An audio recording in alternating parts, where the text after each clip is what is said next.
We have another shocking example of Ripple and XRP being interconnected into the world's financial system and existing payment systems, financial market infrastructures. Here we go. SEPA, Ripple's acquisition of Rail connects and supports SEPA, Fedwire, ACH, and Swift payment rails, among a few others. Check this out. Here it is in the documentation, a bunch of different assets. All right, but really what you're looking for is this. Right in the smack dabble in the middle of the Rail documentation is this: supported payment rails, crypto, Fedwire, US, ACH US, SEPA CT EU, FPS UK, and of course, Swift. And remember, Rail currently holds 10% of the world's business-to-business stablecoin payments. Is this only going to get bigger? I think so. If you're unfamiliar with the acronyms here, let me just give you a quick education. Global payment systems like SEPA, Fedwire, ACH, and Swift are massive in scale and connect to hundreds of countries, supporting trillions of dollars in transfer volume each year, making them the critical for international money movement. Their integration into Ripple ecosystem is a game changer for XRP. It facilitates instant, low-cost settlement between diverse fiat and crypto networks, expanding XRP's utility and its adoption. You have SEPA, Single Euro Payments Area, covers 41 countries, preliminary in Europe, including all EU member states, EFTA countries, and UK and select European microstates. SEPA enables seamless Euro payment transfers across borders, and of course, include all of these other countries as well. Fedwire, operated by the US Federal Reserve, specializes in large value domestic international transfers, basically worth about $1 quadrillion, exceeding $1 quadrillion in US dollar value. And then also ACH, preliminary use for US ACH, also connects to international equivalents such as SEPA in Europe. What I'm trying to say is, what I'm trying to show you here is this is just another massive interconnection to all of these different systems. Now, I wanted to look at some additional information here. First, I wanted to look at Rail controls about 10% of business-to-business stablecoin transactions. And we know that the stablecoin market, from Scott Bessent, the Treasurer of the United States, this is only going to grow to $2, $3, maybe even $5 trillion in stablecoins over the next few years. So this is where a lot of payments are going to happen. So you start to look at who controls the infrastructure for business-to-business stablecoin payments. So Circle has 18 to 20% of the market. Fireblocks has 15%. Tether, 15%. BVNK, which is 7%, which there's a new company trying to buy this right now. I'll show you that in just a second. You also have dLocal, 5%, AAA 5, Nilos 4, Bridge, MoonPay, Conduit, Ivy, MoneyGram, and Sys have 14%. And of course, Ripple with Rail at 10% here. Now, I've seen dLocal mentioned before, and I know dLocal is connected to Ripple and XRP. I don't know if all of the infrastructure at dLocal. You also have some connections to MoonPay. So dLocal has been linked to Ripple since early 2022, having used RippleNet power certain cross-border payment corridors. So some of dLocal's infrastructure can work with Ripple and XRP, some of it does not. While dLocal's current stablecoin rails aren't fully publicized as being XRP exclusive, its earlier infrastructure for remittances and B2B payments in emerging markets was built on Ripple's technology stack. So it could be, right? This percentage could be Ripple. Now, also MoonPay formally partnered with Ripple in late 2024 to integrate XRP wallet support. This partnership allows users to purchase, store, and send XRP directly via MoonPay. So not necessarily like MoonPay runs on the XRP ledger, but it does have the option, is what I'm trying to get at here. And then other Ripple connected players. Ripple has ongoing partnerships and integrations with dozens of banks, fintechs, and payment platforms directly leverage Ripple and XRP, notably institutions like SBI, Santander, and all of the ones that we've seen. Ripple's recent partnership with Bahrain fintech Bay further expanded this reach, targeting stablecoin and blockchain infrastructure for business-to-business flows in the Middle East and North Africa. So this is Ripple's plan all along. They're going to try to gobble up as much as they can here. And so if Ripple wanted to make another acquisition of any of these stablecoin infrastructure plays, who would they try to buy and how much would those cost? Here it is. You have Circle, right? That's going to be pretty difficult. Fireblocks, $8 to $20 billion. Wow. And then this smaller one, BVNK.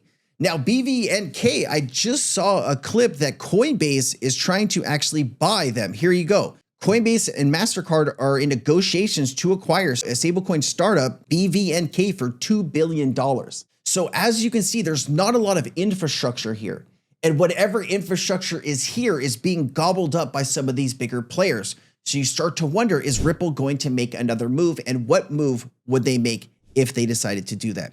You also have some other connections. Ripple is already wired into Target 2 through TAS Network, right? I've shown these documents here before on the channel, but I'm just trying to show you that Ripple is connected to some of the biggest financial market infrastructures around the world and real-time gross settlement systems. You start to wonder, how much of an impact are they really going to have on all of this? And they do look to be a key player. Now, I thought this was a great clip. We believe your digital wallet could be able to track your whole portfolio and financial accounts across all of your different, say you have accounts at different brokerages and different things. It's hard to track where everything is because everybody uses a different system.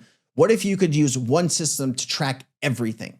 That's what we're talking about here. Check this out. Who is responsible for aggregating and working across all those accounts? It's the individual, right? And so think about when you put together a net worth statement for your mortgage, or if you are trying to explain and understand what is your total wealth picture, you have to personally go and aggregate the information across all of those different accounts, right? Now, if we shift that to the future, where we believe you're going to have one wallet, and all of your different assets will sit in that wallet in some kind of tokenized form, all of a sudden, that entire need for aggregation goes away. All of my spendable cash will be sitting in my wallet, be that in the form of stablecoins, be that in the form of tokenized money market funds, tokenized gold, tokenized deposits, central bank digital currency, cryptocurrencies. All of my investments will be sitting in my wallet, be that in the form of tokenized stocks, tokenized funds, cryptocurrency investments, physical investments in NFTs, right? All of that will be in my wallet, and all of the documents that manage my life, my driver's license, my passport, my insurance policies, the titles to my home, the titles to my car,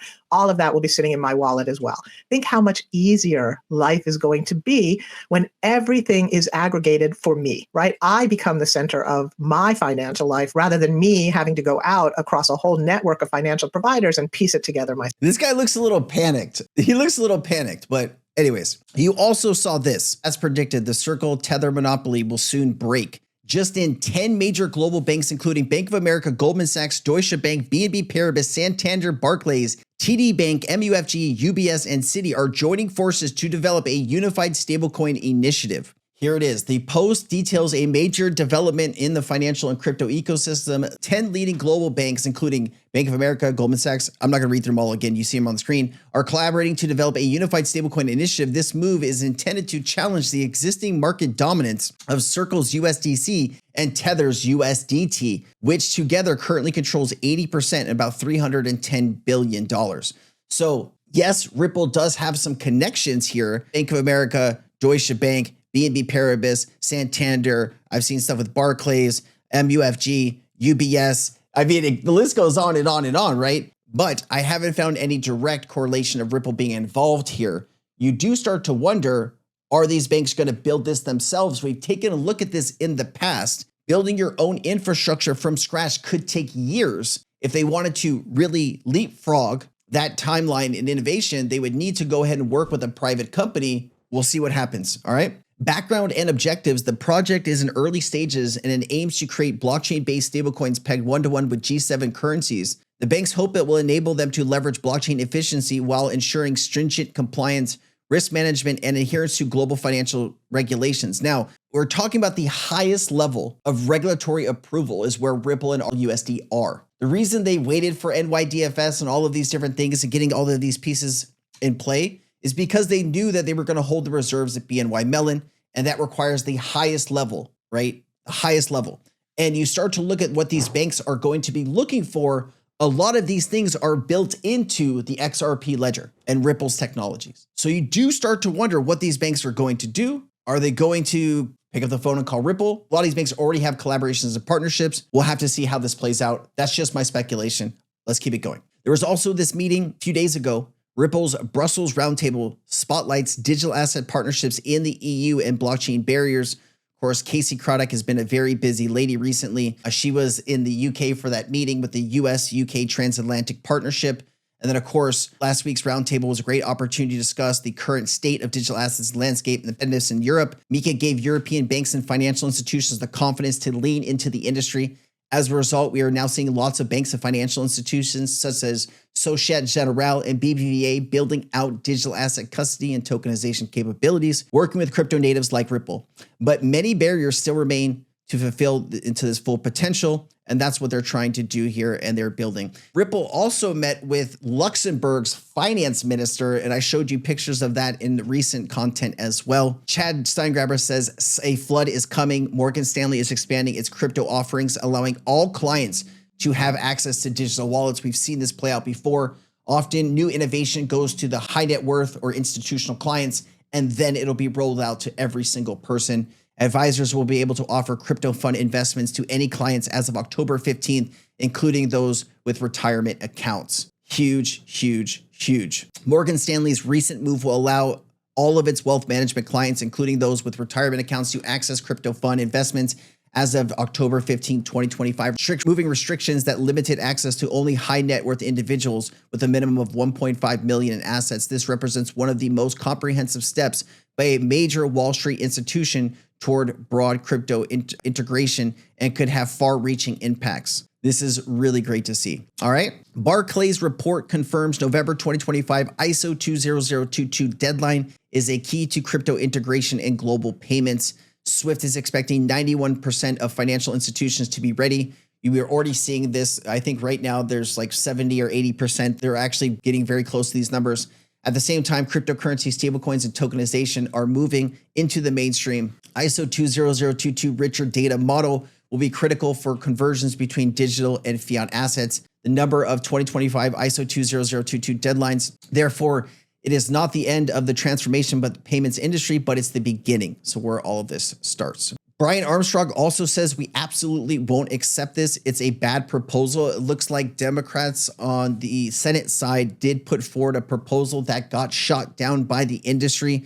The Blockchain Association said this disappointing proposal outlined by Senate Democrats could effectively ban decentralized finance, wallet development, and other applications inside the United States, an outcome that's neither workable nor consistent with American innovation. The language as written is near impossible to comply with and could drive responsible development overseas. We urge our policymakers to stay at the table, continue to engage with others across the aisle, and ensure this critical piece of legislation supports rather than hinders our nation's leadership in technology and finance. What are you doing? I don't know what to say. I don't know what to say. I thought we learned this lesson before, right? 60 million people in the United States own cryptocurrency, and you're doing everything that you can to make that harder for those people. I don't understand the strategy here. Maybe somebody can explain it to me down in the comments. I'm just going to leave it at that, ladies and gentlemen. A lot of really good things happening with Ripple and XRP.